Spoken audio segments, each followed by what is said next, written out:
This is RedPubPod. RedPubPod. A podcast. RedPubPod. From Redhawk Publications. RedPubPod. RedPubPod. This is RedPubPod. I'm Richard Eller. We are working in a series right now about the Western North Carolina furniture industry. Certainly one of the reasons that people know about Western North Carolina, for that matter. And today my guest is a big reason for that. Since 1989, his company has gained international fame for the furniture it has produced and brought to market. I'm talking about Mitchell Gold. Welcome to RedPubPod. Thank you. It's great to be here. Tell me about what you really like about furniture, why you devoted your life's work to it. Well, after graduating college as a history major, and I just say that because I want people to know out there that being a history major at liberal arts is a really, really great background. But upon graduating, the dean of the business school, who I got to know very well, recommended that I go to work at Bloomingdale's, or at least interview at Bloomingdale's. I'd never heard of the store, really. But I went and spent a day there walking around, and at that time in 1974, it was truly one of the greatest stores in America, greatest retailers in America. And I met with some people there. One thing led to another, and I was hired into the domestics area, blankets, pillows, bedspreads, and so on. And I did pretty well there. I really enjoyed it. I loved being on the floor and selling. I liked seeing all the different people. I liked touching merchandise. I liked developing merchandise and style trends and so on. And then after a couple of years, I ended up in the furniture department. After being in domestics, let me just back up and say, after being in domestics in a suburban store where I had all of the categories, table linens, pillows, towels, everything, and then going back to the New York store in human resources, and then going to the lamp department, then I ended up in the furniture department. And what intrigued me about furniture was there I had an opportunity to really affect somebody's way of living in their total home. It was great selling people or buying and selling people a fantastic towel. It was great making sure somebody had fantastic napkins or pillows. But to really put together somebody's living room or bedroom, I started to realize as I was talking to customers and to the salespeople what an impact it has on the way somebody lives. And if you can create really comfortable furnishing so that when somebody comes home at the end of a busy day, they're looking at their furniture and it welcomes them. I came up with this thought that it really welcomes somebody. And in fact, when I started our furniture business, kind of came up with the buzz line, when a home has been furnished successfully, just walking in the front door is like getting a hug. And that's, I think that's what is the difference between somebody who's a natural, innate retailer or merchandising person versus somebody who's an accountant. And that's there was an emotion that I felt from furniture that I hadn't felt from anything else. And so all that time at Bloomingdale's in all those different areas really prepared you for where you were heading. Oh, yeah, for sure. Yeah. When I left Bloomingdale's, I went to work for a furniture manufacturer that we did business with. Further preparation. Further preparation. I went to work for a big furniture manufacturer. And in many ways that did prepare me because it really, I'll always remember the VP of sales, Art Thompson, who's one of the most extraordinary human beings out there. I mean, just an extraordinary salesperson and merchant and a people person. He walked me around the factory and he said, see all these people? They depend on you to sell. They depend on you to keep furniture going through this factory every day. And at the time, I was handling large accounts in America, like JCPenney, at the time Sears, Levitt's, I forget there's another big Wicks and Montgomery Ward. I was handling these huge accounts. It was huge volume, a big part of the company's business. And he said to me, you've got to make sure that every day you're selling more so we keep stuff going through. And that really, hit me. That's a lot of pressure. Yeah. I guess that's one way to look at it. You know what? I have often said I'm too naive to even know what pressure is sometimes. I don't, but pressure is an interesting thing that some people get very frazzled by it. They get paralyzed by it. I've been the kind of person that just takes it in stride. I just say, okay, I've got this thing to do. I got to get it done, make a list, and go out and try to do it. So is that invigorating to you? Opportunity you see there with that? How do you look at that? You mean the pressure point? Yeah, or the yes. Well, I've been under pressure my whole life. And as I've often said to people, I was well prepared for pressure and stress by growing up in the 1960s as a young gay kid at a time when homosexuality, quote unquote, was considered a mental disorder. It was against the law. So when I realized that I was gay and it was this horrible, horrible thing at 11 years old, until I was 21. For 10 years, I lived in this constant fear that I would be found out, that I would have to go to a mental institution and whatever. And somehow I got through it. And then by the time I was 21, and it was the early 1970s, I hit a lucky spot. I went to see a psychiatrist, asked me what he could do for me. And I said, well, actually, I'm gay and I want you to cure me. And he looked at me and said, and I always remember this guy seemed so old to me. And now I look back and he was probably 50 years old. And he said to me, oh, no, I can't cure you, but I can teach you to love yourself. And then he told me that the American Psychiatric Association was in the midst of changing how it categorized homosexuality. And it was no longer going to be considered a mental disorder, but a natural part of a human's being. And I remember when that happened, thinking, I just, as I'm talking now, I can remember being in his office and hearing that and thinking to myself, oh my God, I'm like being born again. I can live my life, because it was so, closeted for so many years. And it took me a couple of years to come out to family and friends and so on. But actually, Bloomingdale's was the opportunity for me, because when I went to work at Bloomingdale's, one day on the selling floor, in the mornings, we would have to straighten up the floor and do different things as assistant buyers. And the buyer from the department next to me came over and said, oh, there's Richard Chamberlain with his boyfriend Martin. And my jaw dropped, because Richard Chamberlain, when I was 11 years old, I remember just being so excited for that show to come on TV, for Dr. Kildare to come on TV. And it was about the third episode I realized, whoa, wait a minute, I'm really excited to see Dr. Kildare. Not so much the pretty nurses, but Dr. Kildare. And it started to be like, oh my God, I've got this problem. Well, now fast forward, 13 years later, and Richard Chamberlain is on the Bloomingdale selling floor buying pillows and blankets with his boyfriend Martin. And I just stood there and watched, and I realized that here were two guys that were smiling and shopping for their home and living what one might consider a normal life. And it was a huge turning point for me to think, and I remember the assistant buyer, Joan, said to me, oh, well, everybody knows he's gay. It's just not public. And I thought to myself, oh, so I could be out and gay in New York City, but my parents and friends don't have to know back in Trenton, New Jersey. So I started to come out, and it was great at Bloomingdale's because the vice president of my division was gay, the senior vice president was gay. All of a sudden I started to realize, oh my gosh, there's this whole gay community here. So let me jump off and live my new life. So in that environment, it's no big thing.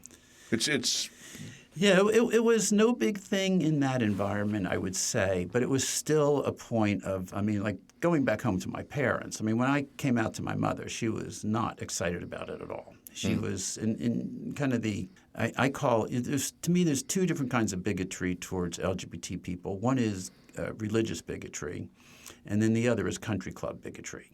And I know coming out, my mother's first thought was, oh my gosh, what are my friends at the country club going to say? I had to get her to get over that. My father was much more accepting. And I think my father was more accepting because he realized at a certain point that if he didn't accept me and welcome me into the house, especially if I had a date or a boyfriend, that he was going to start to lose me. Because the reality was New York to Trenton was an hour and 15-minute drive.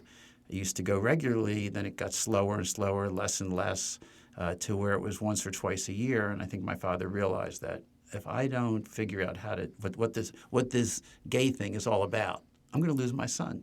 And that's such an important thing for so many parents that I come in contact with, that they start to realize, oh, I'm losing my child. And then they have to make a decision between what their friends will think, what their church will think, what their synagogue will think, what their imam will think. They have to make a decision, what's more important to me. And the exciting thing for me over the years is I've seen so many more parents make the decision that their child's happiness and good health, that their love for each other was more important than the bullshit that they hear at these other places.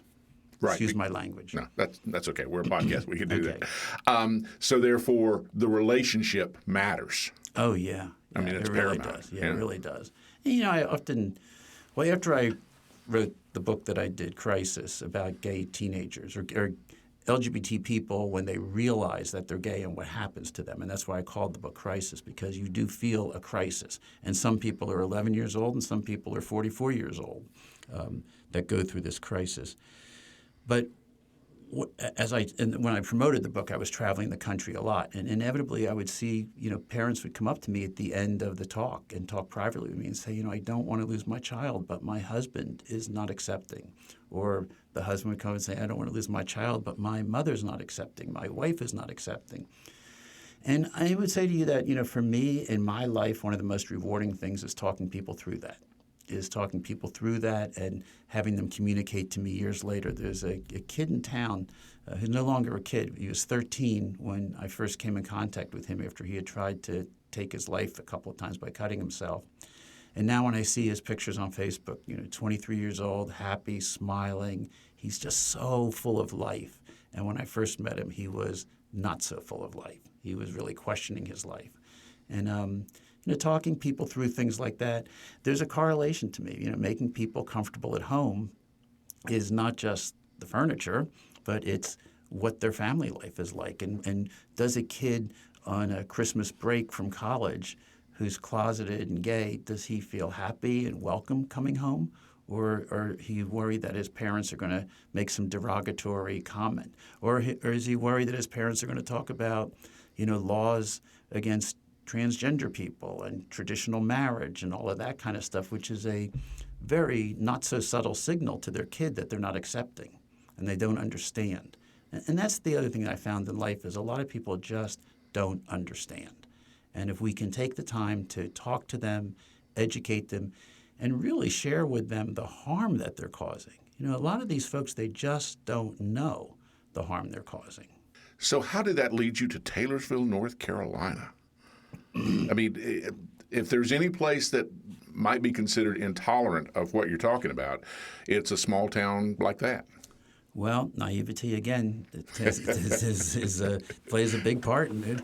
I mean, I moved down to North Carolina in 1987 from New York with my boyfriend Bob Williams, and we just moved down here and bought a house and moved into a neighborhood, and then I was working for this big furniture company, but then left it, and then decided that we were going to start our own business. And in doing that, we were going to build a factory, buy a factory, and then we came into this set of circumstances because of my brother knew somebody that worked for this small factory in Taylorsville.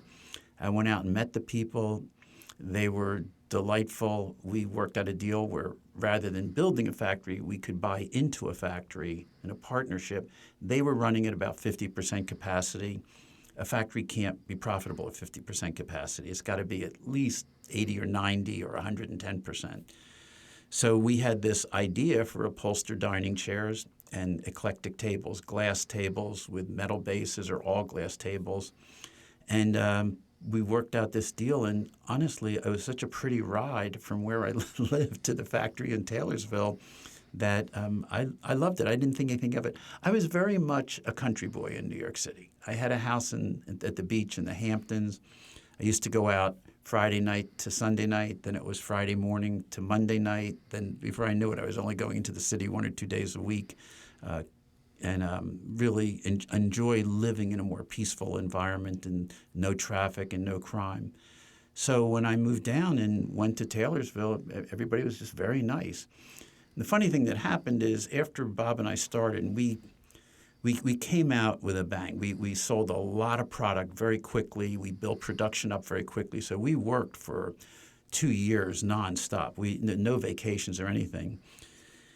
And then we went on a vacation to St. Thomas, and I always remember our business partner saying to me, people in the factory don't understand why you and Bob went on vacation together. They would say things like gosh, I just don't understand Mitchell and Bob. They work together all the time. Why would they want to go on vacation together? And then this woman at the end of the line, one of our inspectors, May was her name, she said to them, well, those two boys live together. They're homosexuals. And then the word spread throughout the factory of 70 people or so. And I think it goes to the point that when people know you and know you're a good, decent person, even though the churches in town might have been teaching that we were sinners, an abomination, immoral, ruining the fabric of society, they heard that at church. But they hear a lot of things at church that they leave and then come home and go, well, that's not really so. So we bought into this factory, and it was in like May or so. And during the summer, we were running full blast. And I was out there one day and walked into the factory. And I said to the plant manager, why don't you turn the air conditioning on? It's so hot in here. And he looked at me like I was crazy and said, well, factories aren't air conditioned. There's no furniture factory that's air conditioned. We start early in the morning, around 6 in the morning, and we end at 2 or 3 in the afternoon, so we're not here in the dead of heat. And I was like, wow, I can't believe this. And I went to Bob and said, this is the craziest thing in the world. I mean, we have people out there making furniture, a lot of it white, sweating like crazy, and these big fans. We have to do something about that. And we didn't realize that we could actually go to the bank and borrow money and put air conditioning in. But instead, we squirreled money away. Came next spring, air conditioning installed, and then we had air conditioning. And the other thing we did that was kind of interesting, I was walking around the factory, and they had like this crappy coffee. And the factory that I had worked for before, they had the worst coffee in a coffee vending machine. It was 30 cents. I always remember it. This little cup. It was hot as could be, and it tasted like dirt. And I said to the management, God, this coffee is really terrible. It's just not nice to do to people, to give them something like that. And I said, and I heard that you don't allow people to have like their own coffee makers.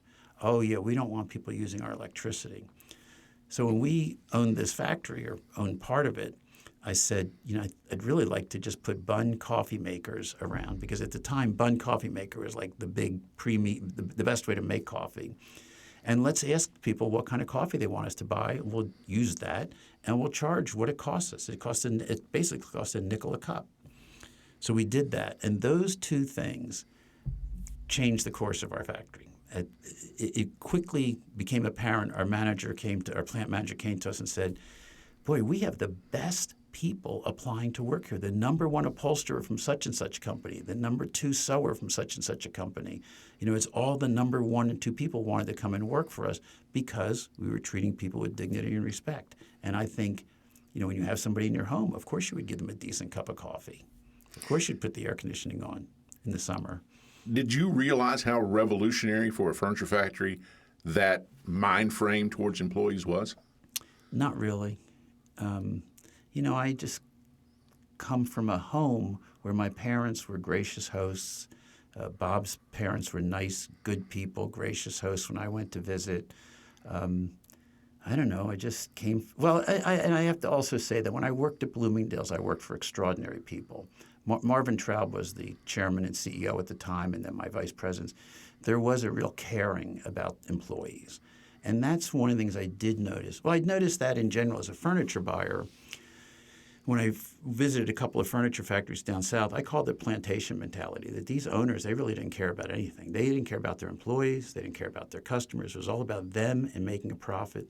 And the company that I had worked for, the CEO and I were once driving around, and I said something to him about how dirty the factory was and the coffee and stuff. And I remember in his horrible accent, and he would call me Mitch, and nobody calls me Mitch, except my mother when she's mad at me.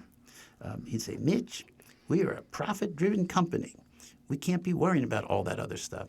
And I just thought to myself, well, that's really crappy. I mean, what a way to live, like in a dirty factory and stuff like that. So it sat in my mind. And then when we started the company, the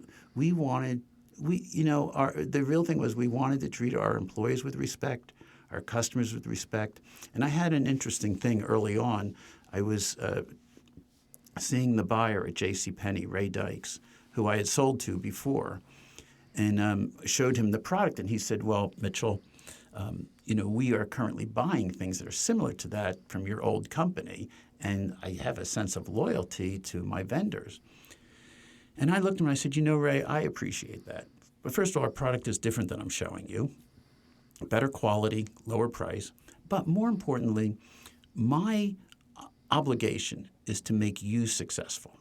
If I can make you successful, that's the most important thing in my day today. The second thing is I've got to keep my factory workers employed. And I've got to have a factory that is a decent place for them where they can come every day to work in dignity.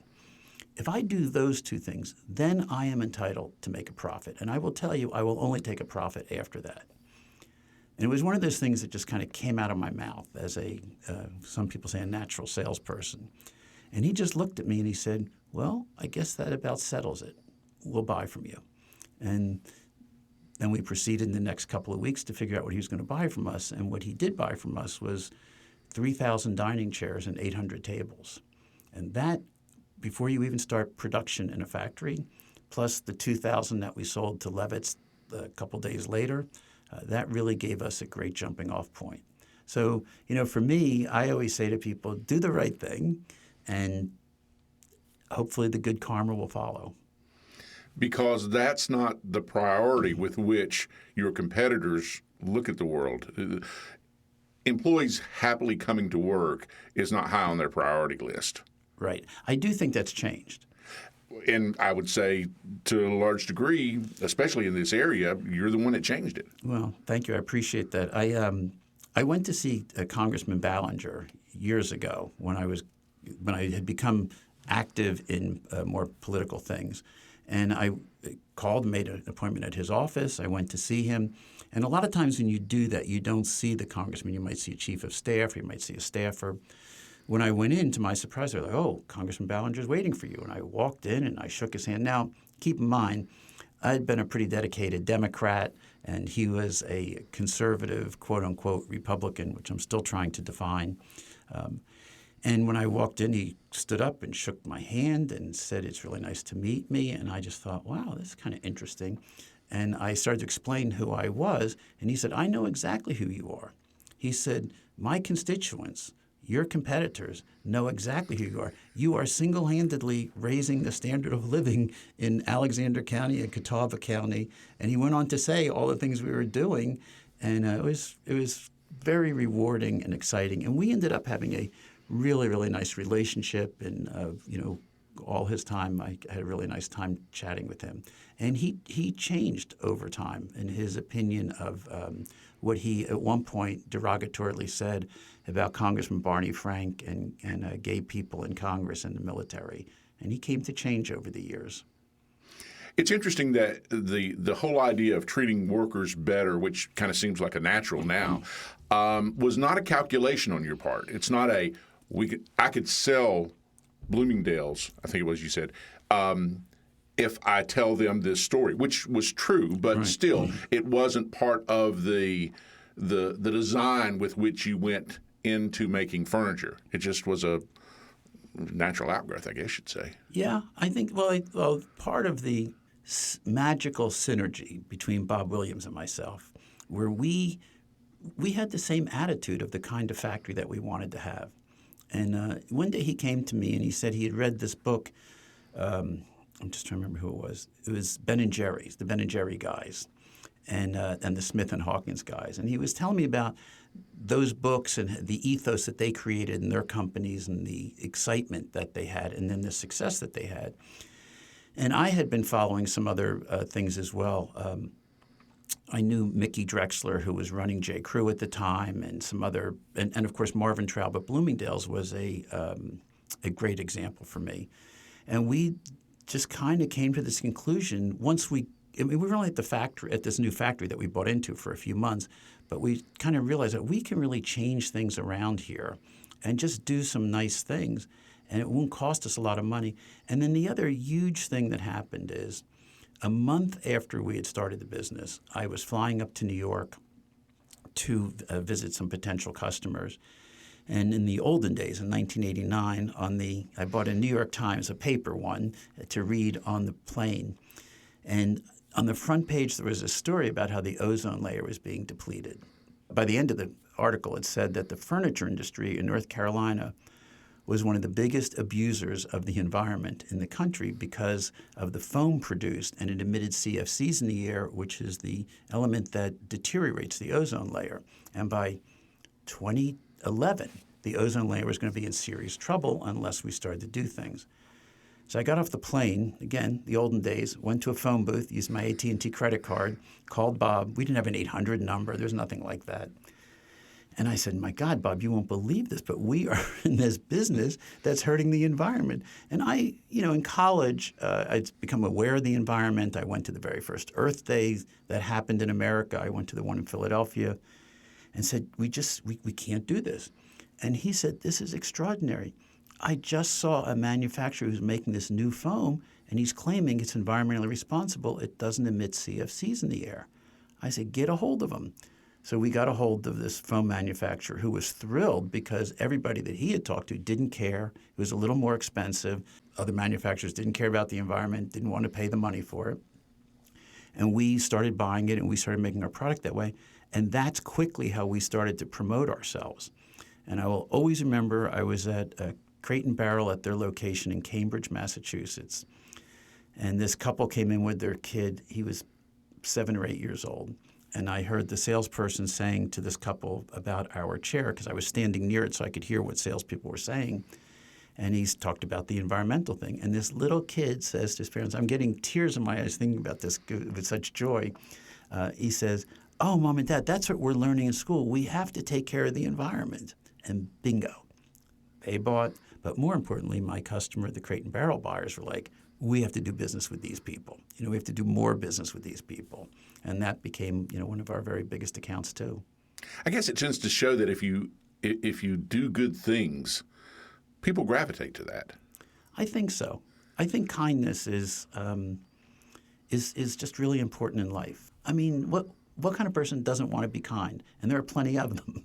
But I think that I don't know. For me personally, I just couldn't be happy if I was doing mean things to people.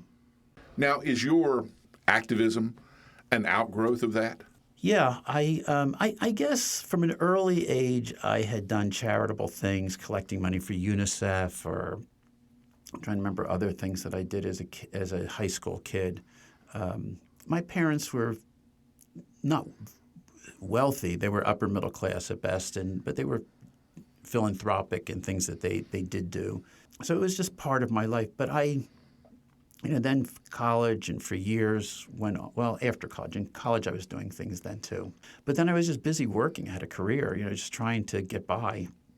And then in the 90s, when Bill Clinton announced that he wanted to admit gays and lesbians into the military, and there was this big backlash. And then they had this Don't Ask, Don't Tell law that came in. I remember visiting friends in New York, and they were talking about how the reason that they didn't want gays in the military was because of the ick factor. And, I don't want to serve next to somebody that's gay. And I thought, well, that's probably so, but where does the ick factor come from? But then what I really saw living back down here and listening to local radio stations, reading the local newspaper it was the Baptist ministers that were really against it. And they were saying things like, those gays are sinners and an abomination. They're going to ruin the moral fiber of society. You can't be in a foxhole with them. And just thinking, gosh, I remember in the 60s watching TV with my mother and hearing George Wallace on TV saying, segregation now, segregation forever. It says it in the Bible. And I looked at my mother and said, does it really say that in the Bible? And she said, not in our Bible. And it was this eye-opening thing that, there's certain types of Christian religious people, as well as Orthodox Jews and Orthodox Muslims and others who have this feeling, but there's also this whole other bunch of people who don't, who are people of faith, who care about that. So I started to inquire and get a little involved, and knew about this thing called the Human Rights Campaign, and went to a dinner that they had in Raleigh. And the executive director had by now started to hear about our furniture company and asked me if I'd be on the board of directors. And she flew down to have dinner with Bob and I. And she said, we need people who understand marketing. We need people who can obviously give money, as you guys are making more money, but we really need some of your smarts too. And I had done some other work earlier on as a fundraiser for the United Israel Appeal and for some other work when I was in college. So they heard about that, and one thing led to another, and I went on the board and had a real ride with them on that. So it was just kind of a natural, and I was starting to have more time in the sense that we weren't working 8 days a week. We were working 6.5 days a week. And I used to play golf when I was in high school, but don't play golf anymore. So it was, for me, a Sunday afternoon I was happy to do some things, write letters, call people, and stuff like that. Because other businesses, other furniture manufacturers would have told you how, on everything that you told me so far, you were wrong to do so. Right. Taking a stance in society was bad for the business. Doing good by your workers was bad for the bottom line, the coffee, everything. And yet you've gone against all of that. I guess you didn't ask for any advice, first of all. No. Well, what happened is Bob and I were not making a ton of money, but we were making enough money to live. And then it really became apparent to us that what we cared most about was being happy. And what would make us happy is going to work at a happy place every day and having happy customers. And if we were, not as profitable as somebody else, like my former boss who said we're a profit-driven company, just as long as we were making money and paying people, we did not have this aspiration to become uber wealthy. And I think that is it's a personal thing. So for us, it was more important to take a stand. But then the other big thing what started to happen is people would come up to me in the community and say things like, there's one town official in Alexander County said, I just have to tell you that I really appreciate learning about homosexuality, LGBT people from you, because I have a daughter who's 11 years old, and I don't know if she's going to be a lesbian or not. I don't know if she is a lesbian or not, but I do know this. I will never lose her. And previous to talking to you and learning from you, hearing you speak out publicly, if my daughter did come out to me as a lesbian because of my religious beliefs, I would have had to disown her. And now I will never have to do that. And when people say things like that to you, and I've had a good amount of it here and throughout the country, that's about the most satisfying thing you can do. And Bob and I really cherish those times when people say to us that we help them change their lives. Because there's been instance after instance I came across of you helping the community and the community really appreciating that fact. So in large respect, you're coming to, and I remember this article, I think it was in the New York Times or something, the belly of the whale, they refer to it. Mm-hmm. You coming here, you have made a real difference in not only people's economic status, the jobs right. paying them more, but also helping them to understand there's more out there than what they're getting on maybe a Sunday morning. Right. Yeah, for sure. I think that doing things in the community now, we've done a lot of things in the community that don't have anything to do with LGBT people. The scoreboard for the the scoreboard for the high school. We really enjoyed doing because it was this old dilapidated board that people were looking at every day at all the games, and I think that's the other thing is it's important to know other people's perspectives, other people's priorities. I'm not a big football fan. But in our community, for our employees, their kids' sports activities were super important to them. And we realized that early on. So we would sponsor football teams. We'd sponsor baseball teams, soccer teams. We built the soccer field in the community. There was any given Saturday with my English Bulldog, Lulu, when we would go visit all of our teams. It was the Mitchell Golden Bob Williams Junior Bulldogs, the Pee Wee Bulldogs, and different teams. But that's what makes a lot of these folks happy, and it started to make us really happy too and excited to see their kids. And every day I see kids that were in our daycare center that are grown up now and working in the company or out of college and so on. So that's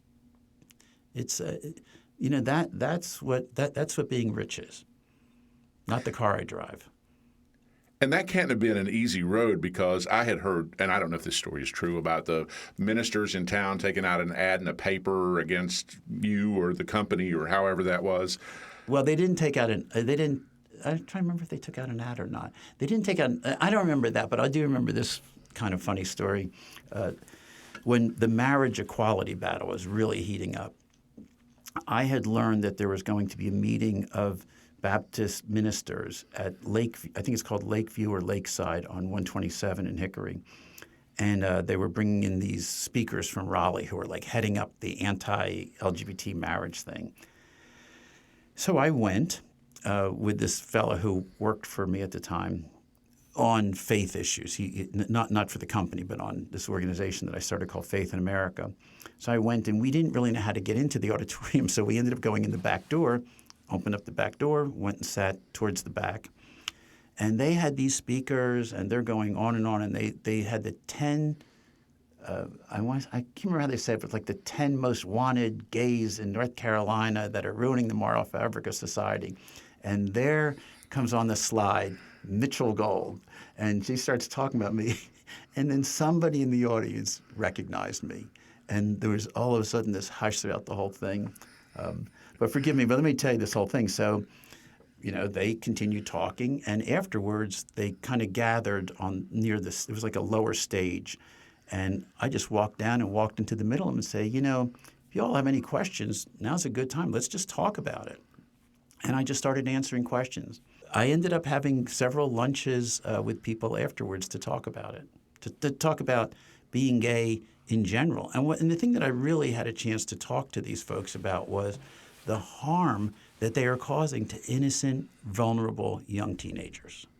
And that's the real pity. Is I don't think that there's a Bible verse for they know not what they do, and they don't know what they're doing to their kids. When you tell a 14-year-old kid that you are a sinner because of the way God created you, when you tell a 15-year-old kid that you should never be married and have the wonderful intimacy of not just sexually, but intellectually with somebody, emotionally with somebody, that, oh no, you can't have that. And that for me was one of the holes of my life. When I was a teenager, my brother, who on a scale of 1 to 10, 10 being straight, was an 11 and always had this girlfriend or that girlfriend and happy, I knew I could never have that.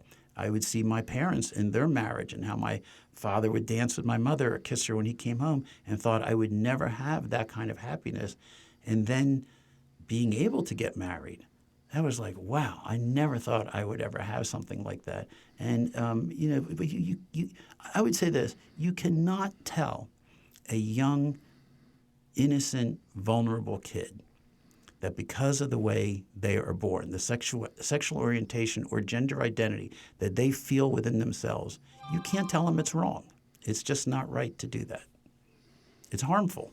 And that's why the suicide rate amongst gay kids, LGBT kids, is so high.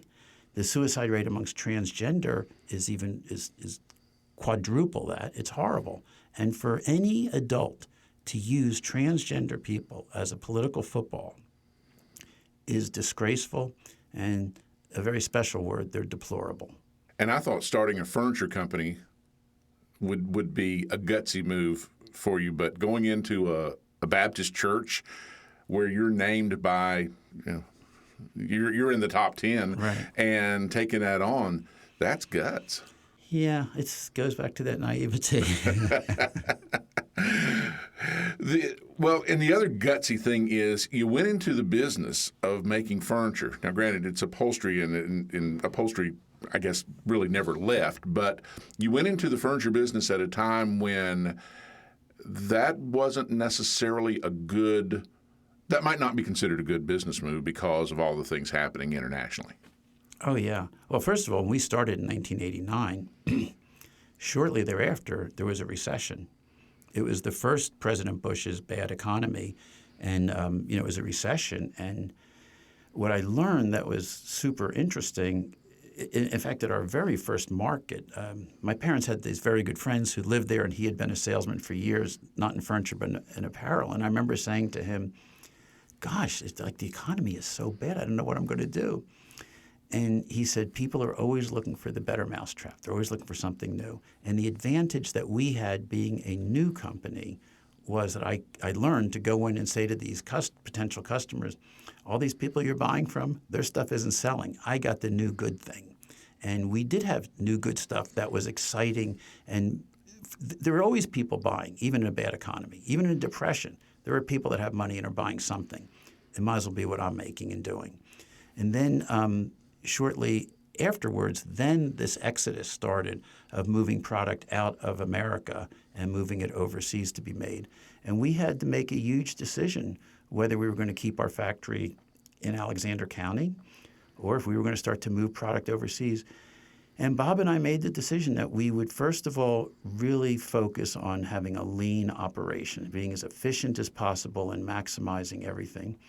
And then the other thing is we would just work on a shorter margin and pray that the volume made up for it. And it worked. And we were able to keep our business going. And I think, this kind of goes to the goodness of the people in the community. The people in Alexander County and the commissioners and the potential employees, they never forgot that because many of the other factories in town moved their facilities offshore. And then when they came back, they had trouble getting employees. We were always the one that were getting the best employees. And from a customer side, you tended to make furniture better than it needed to be. Yeah. Better than a lot of your competitors. Right. Which is also, I guess, a selling point. It is. And, that comes from my ego. I couldn't stand when other companies that I'd worked for, a couple of other companies, I'd go to visit the stores and meet the salespeople, and they'd all be complaining to me about quality. And Bob and I just said to each other, I said, I don't ever want to go into a store or go to a distribution center where you're meeting the warehouse people and have them telling you what crappy quality you make. So the wonderful thing about starting a business is we could decide what quality level we wanted to be at. Did we want to be the most expensive? Did we want to be the cheapest? Where did we want to be? And instead of looking at it that way, we just said, let's make a piece of furniture that is going to last and be good. Not something, and in furniture, people would often say, oh, we have to make something so it's out of date in 10 years so people buy more furniture. And we were like, no, we don't want people to have to change our furniture because it's not holding up. We want them to change it because they're just not interested in it anymore. Maybe they want to move it to their second home, but we want our furniture to last. So we really set out to make furniture that would last. And our first dining chairs had a 25-year warranty on them. Nobody made a dining chair with a 25-year warranty. But we came up with a way to do that so we could do it and obviously be able to stand behind it. It was really great coming up with the price points that we did. And one of the great part of it was we were never embarrassed about our price points. We were like, oh, this sofa is going to be $14.95, and I know that's expensive. We're like, this sofa is $14.95 because we've made it this way, this cushion, this arm pad, whatever it was, and it really resonated with people. And we found our niche of retailers to sell to who could appreciate that price. They had customers that could appreciate and afford it and would relish it. Now, how did it work out that you ended up with your furniture on quite a few television programs, films, that sort of thing? Well, early on, one of the things that we did, I did all the selling at first.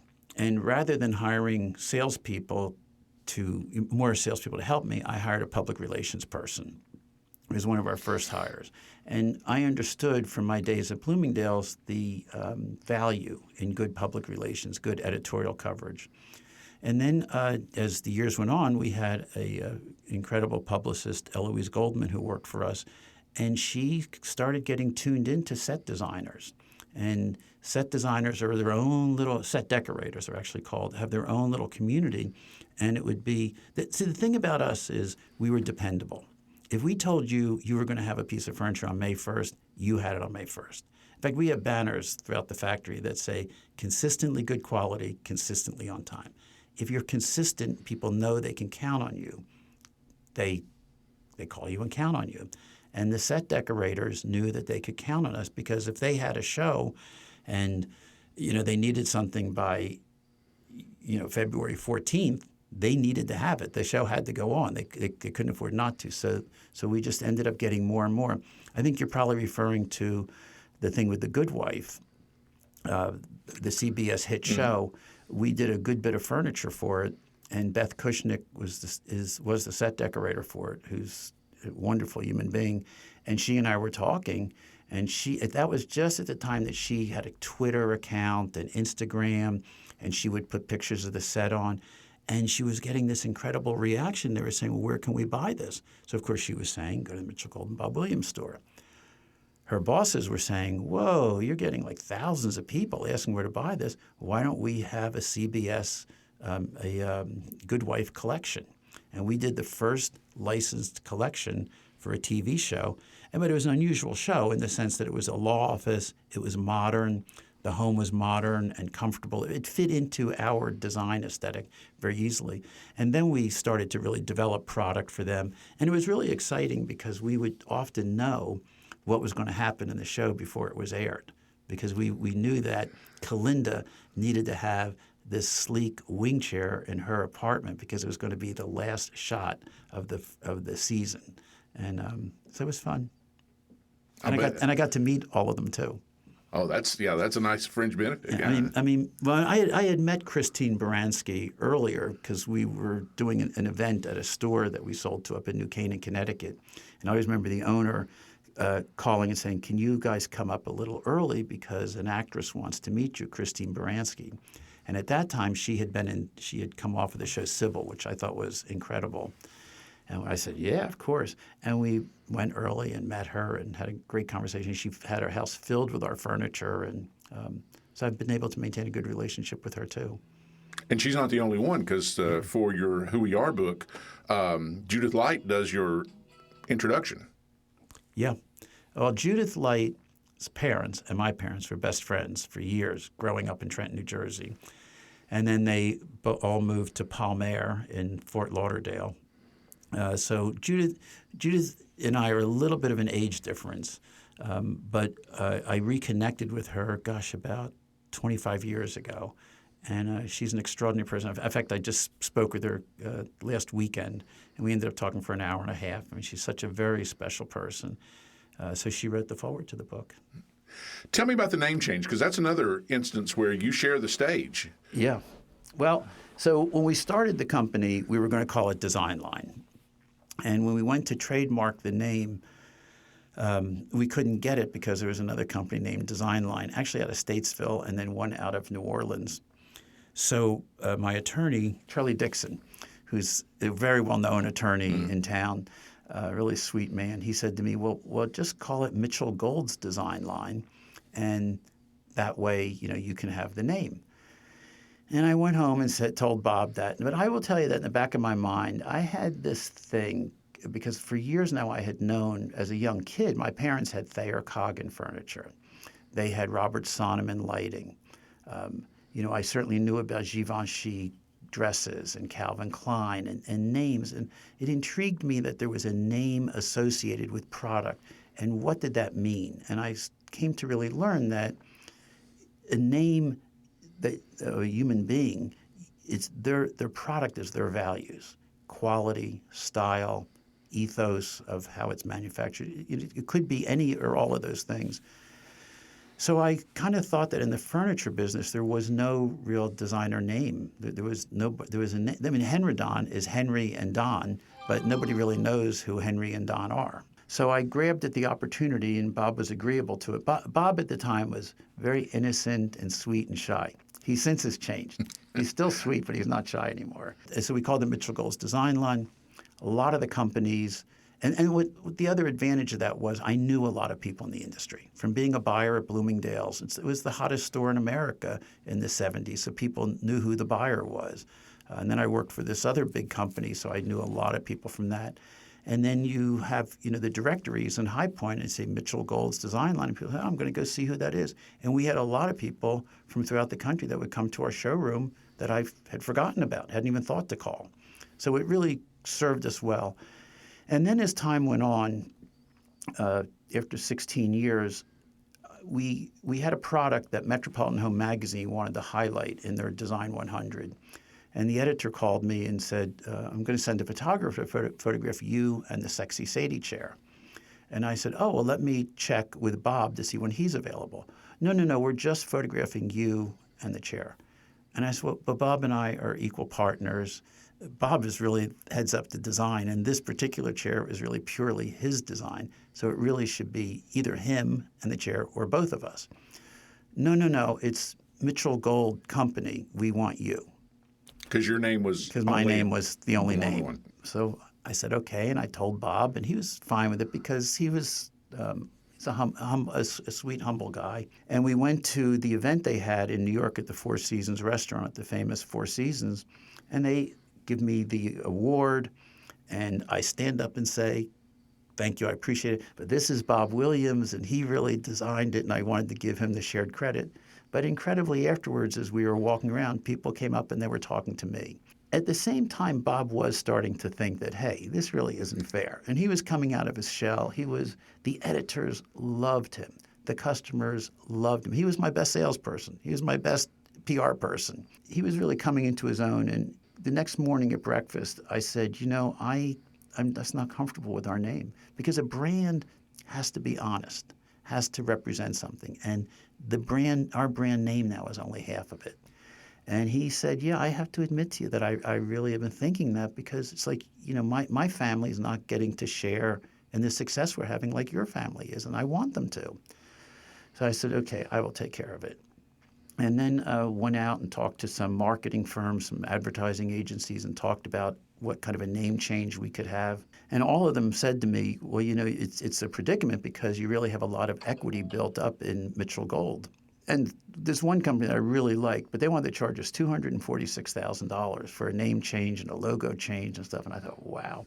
But my marketing guy at the time, Charlie Holt, he came into me and he had the Mitchell Gold logo, and then under it he put a plus and Bob Williams.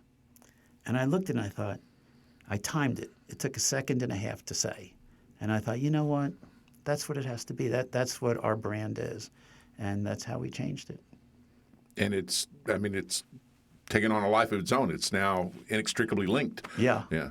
Well, so I'll tell you, we had a big Sweet 16 party at High Point Market, had all of our customers, all of the media, and I had this big screen with this Tiffany blue box. And because nobody knew this was going to happen. And the way we did it was the Tiffany blue box opened up, and then this new logo came out. And this goes to karma. A couple of editors in the weeks that followed called me and said, we need to do something about this. This is really good karma. This is going to work for you. It's a little long, but it will work for you. And people, of course, will shorten it and call it MG+BW. Might call it Mitchell. Might call it Golden Williams. But people do see two human beings who have a design sense, a style sense that they identify with, a quality sense that they identify with, and an ethos that because people know about the fact that we're the first residential furniture manufacturer to have a daycare center, that we're one of the very first to have full-time medical staff on board at the factory so that people could get a physical, could get medical attention. And you have to remember a lot of these folks, a lot of lower income people don't go to doctors for one of two reasons. They're scared what they're going to find out, or they really feel they can't afford it. We made it so that you could go, if you had a cold or something, go to the couple of nurses that we have on staff, the two professionals that we have on staff.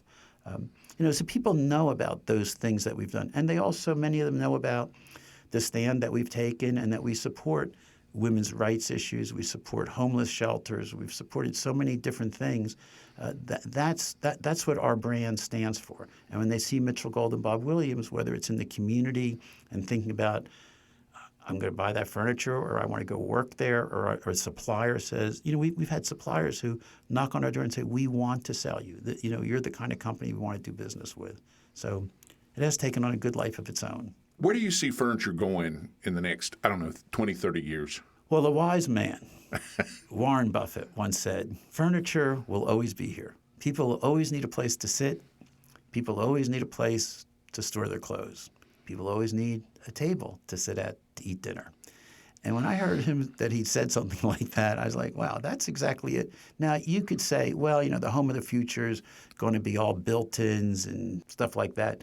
But even when you watch the Jetsons, they were sitting on chairs. They had a lot of built-in stuff, and a lot of that Jetson stuff came true.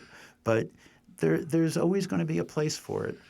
And I do think that it has become more economical to make furniture in America versus overseas. I think the horror of COVID, one of the silver linings was all of a sudden people realized, holy Toledo, you make furniture overseas. When they have COVID, they're shutting down. You're not getting any product. There's a lot of variables that go on, and we can make a real positive case for the future of the furniture industry in this area. The one thing I would say, and I have talked to the governor about this and other people in economic development, we can't be a state that is only trying to attract high-tech businesses. We have to be a state that's not just going after bringing in new business, but we have to be a state that brings in people to this state, and people of every level. It's a noble profession to be an upholsterer, to be a sewer. Everybody has different aspirations. I've often thought to myself, boy, if I could do it all over again, I would be an upholsterer. Work 40 hours, make a decent income, but not have the pressure that I've had, not have the constant. I was just thinking of an upholsterer recently because I met his son who's in his 20s, and what a nice kid he is. And I thought to myself, this guy, he had interests outside of work. He worked, made a living, did other things, played golf outside. There's more to this world than being an executive for a furniture company. And we have to attract people of all different aspirations, different education levels. College is not for every kid. I mentioned that I was a history major because I barely got through college. I did not like school. Part of that relates to my mishegas, growing up gay and not being mentally stable, and not being able to concentrate. I think I probably am ADHD, but was never really diagnosed properly. And I almost didn't go to college. I went to junior college after high school, and after 1 year, the second day of my second year, I quit because I just couldn't stand school. Fortunately, my parents, were good, and they helped guide me, and then I eventually learned on my own, because they said, well, that's fine, go out and get a job. And I went out and got a job in a factory, and then realized, well, this is not for me. This is not for me either. So I did go back to college and finish, and I was lucky to get through and go to a school that could work with me and understand me. So everybody's different, and we have to be a state that appeals. What's fabulous about this state is our weather. Now, today is a rainy, not so great day, but we have pretty mild weather year-round. And I don't know, I can't remember the last time we had an earthquake. I can't remember the last time we had fires that took down acres and acres and acres. We've had some tornadoes, but we had a bad windstorm on December the 22nd. I know that because the equipment room for my pool got blown apart and all the equipment in it. And that should be the worst problem I have. But as I looked around the state, around our area, homes weren't blown apart. So I think there's a lot to say for this area. Recently in the news, you announced that Mitchell Gold and Bob Williams will be going back to the Hickory Furniture Mart. Yeah. Yeah. What was the calculation in that? The calculation was, unfortunately, we have too much merchandise that needs to go to outlets. Oh, tough problem, right? Yeah. Well, it is not a good problem to have. But our new CEO, Allison O'Connor, who's doing an incredible job, one of the things that she did early on was that we need an outlet strategy. And we opened up 5 outlets throughout the country. And part of the reason we need the outlet strategy is because we had been clearing out merchandise in our retail stores, in our 25 retail stores, and it really was not attractive. It was not something that made Bob and I happy. But honestly, I didn't know. It was at the point of my career where I didn't really understand the whole outlet business.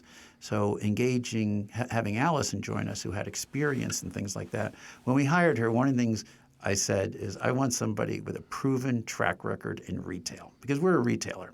We happen to have a manufacturing facility.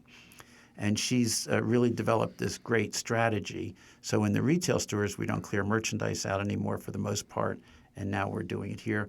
The Hickory Mart is really well managed. They get a lot of traffic. The Lales do an incredible job. And we think we can do a good amount of business there.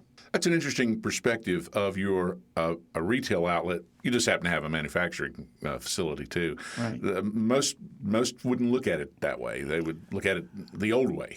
Well, and frankly, that was what we did for years. We were a manufacturer who happened to have retail stores, and then they became so big and successful.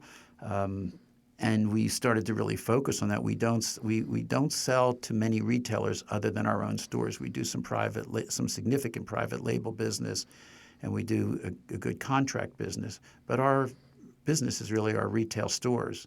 We, as a management team, shifted.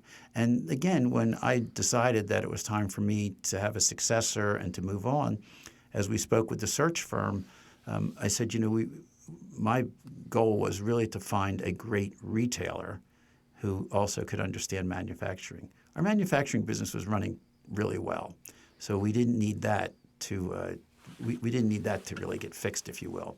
But we needed help in the retail business to really grow it, and mostly a big part of that was our e-com business. It's a different mindset, digital marketing, website, transacting on a website, and so on. And it was a perfect time for us to bring Allison in, and a perfect time for me, as I was entering my 8th decade of life, to take it easy. Because you're not retired. I'm not retired. I'm doing different things. I still participate in the business to different degrees, to much less degrees, and I have other outside interests. And with that, I want to thank you for taking some of your time to come talk to us today. I have time to do these things. I had time before, but it was really, really nice to get to know you, Richard, and Professor Eller, and appreciate being part of what you're doing. You will find in well-crafted, The History of the Western North Carolina Furniture Industry, some of these stories about Mitchell Gold and Bob Williams as a furniture company in Western North Carolina. But I want to thank you for doing what you've done for the furniture business in Western North Carolina. It's a phenomenal, singular story. They have gorgeous furniture. You should take the opportunity, hopefully to read the book too, but also to go over and look at now at the Hickory Furniture Mart at what you have. Well, or go to www.mgbwhome.com. I knew I was in the room with a salesman, and you could make that work. So, I couldn't resist. Mitchell Gold, thank you very much. Sure thing. Bye. This has been a special furniture industry edition of RedPubPod. RedPubPod, a podcast. RedPubPod from Redhawk Publications. RedPubPod. RedPubPod.